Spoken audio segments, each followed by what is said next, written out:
Chapter 1. Do-do-do-do-do-do-do-do-do-do-do-do-do, Mr. B, yeah. In which Mr. Jones, the owner of the manor farm, falls asleep in a drunken stupor. Of course, after he does this, all the animals meet in the big barn at the request of the 12-year-old pig named Old Major. The animals all sneak into the barn and arrange themselves around Old Major in order to hear him speak. Major welcomes them all, gets their full attention by letting them know that he's, nearing the end of his life and will probably die soon. He delivers a rousing political speech about the evils inflicted upon the animals by their human keepers, and after elaborating on the various ways that man has exploited and harmed the animals, he encourages the animals to plan a revolution and one day overthrow Farmer Jones in order to take control of the resources of the farm themselves. Also, can we just pause for a moment and recognize that Old Major's real name is Willingdon Beauty, which is freaking great. Imagine a huge fat old pig with a gigantic tushes being called Willingdon Beauty. That's like calling Mickey Rourke Handsome Starlight or renaming Jason Momoa American Butterfly. It's patently ridiculous, and frankly, it's my favorite part of the chapter. Once in charge of the resources, the animals would be able to share the wealth of the farm amongst themselves, and the lives of each animal would be markedly improved. He then teaches the animals a song. Mr. Wingland, Mr. Ireland, Mr. Merry Mind and Climb, hearken to my joyful tidings of the golden future time. Mr. Finland, Mr. Ireland, Mr. Fairyland became, hearken to my joyful tidings of the golden future time.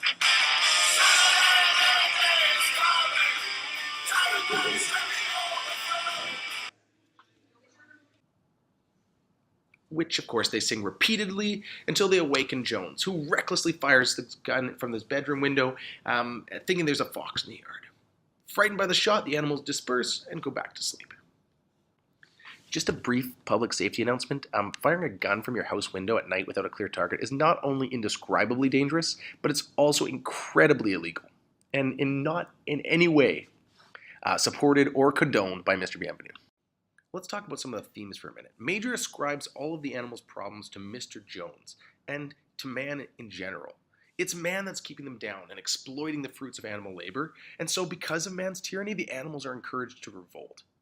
Revolutions are not undertaken lightly. Throughout history, people have risen up against oppressive leaders, risking their lives to achieve goals as nebulous as freedom, liberty, and economic equality.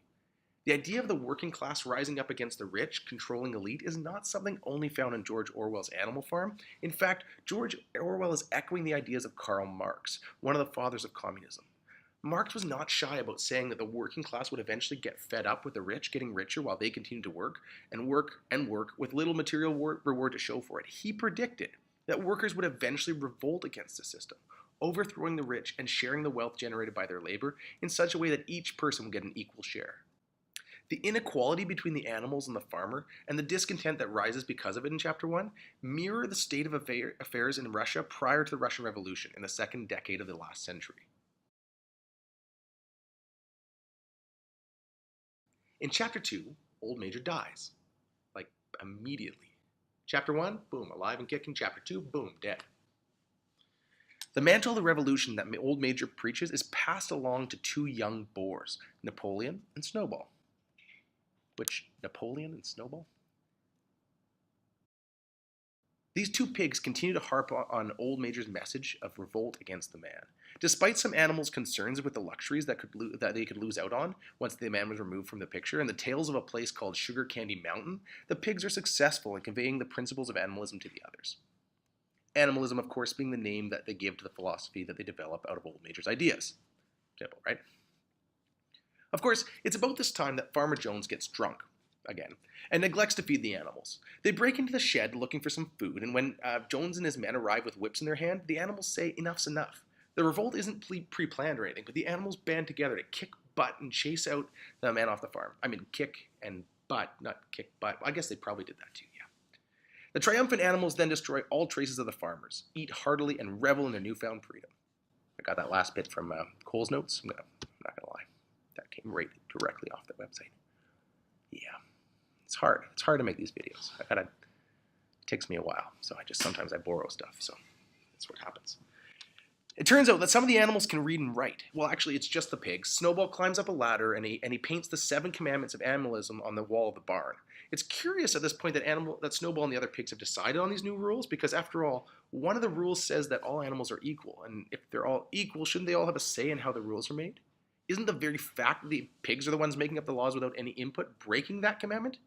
And what is Old Major's injunction about against adopting the way of man?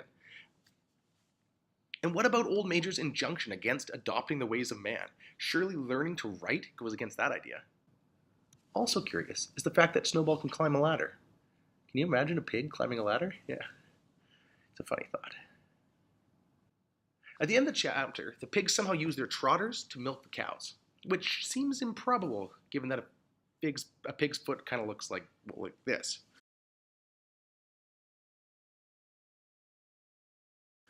Hey, if they can paint words with that thing, I guess milking isn't out of the question, really. The cows give up like 5 buckets of milk, and everybody's like, milk, yum. But Napoleon gets up in front of everybody at this point and says something along the lines of, let me take care of this. Let's not fight over it. I'll deal with it. The animals go to work, and when they come back, the milk is just mysteriously gone, which, you know. The implication of all this is that Napoleon has stolen the milk, and it's another sign that perhaps not all the animals are as equal as they first appear on this animal farm.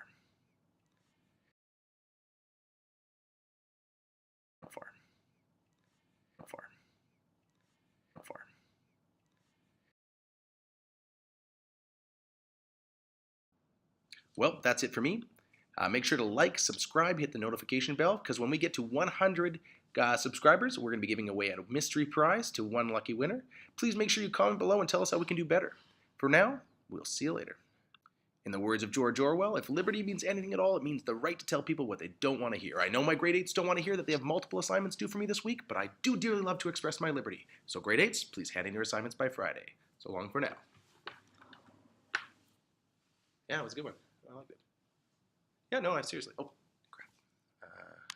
Just a second. Sorry. Yeah. Jeez, okay. Seriously. Do do do do do do do do do do do do do do Mr. B.